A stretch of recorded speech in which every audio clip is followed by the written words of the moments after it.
नमस्ते भाई बहन, माई बहन सबको प्रणाम करते हैं। और हम लोग छठी माई के गीत गाने जा रहे हैं, आप लोग जरूर सुनिएगा। तो बहुत बहुत धन्यवाद आप लोगों को।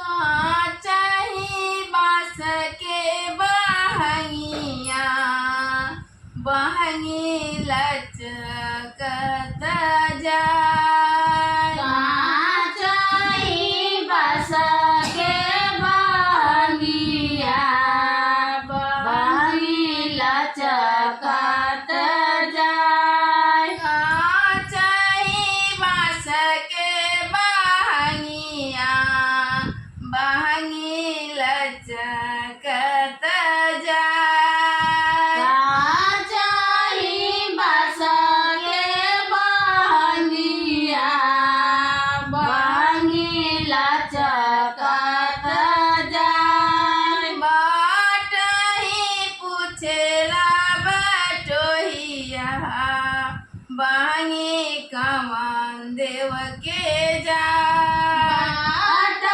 पूछेला बटोहिया बहंगी कवन देव के जाय। बाटही पूछेला बटोहिया बहंगी कमान देव के जाय। पूछेला बटोहिया बहंगी कवन देव के जाय। तू नहीं जनले बटोहिया बहंगी छठी माई के जाय। नहीं जनले बटोहिया बहंगी छठ माई के जाय। तू नहीं जनले बटोहिया बहंगी छठी माई के जाय। बहंगी छठी माई के जाय। आंधर हवे रे बटोहिया बहंगी सूरज बाबा के जाय। उदयान रहोगे रे बटोहिया बहंगी सूरज बाबा के जाय।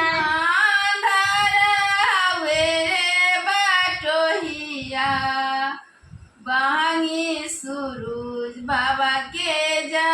बहंगी सूरज बाबा के जाय। बहंगी सूरज मल के जाय। बहंगी सूरज मल के जाय। बहंगी आदित्य बाबा के जाय। बहंगी आदित्य बाबा के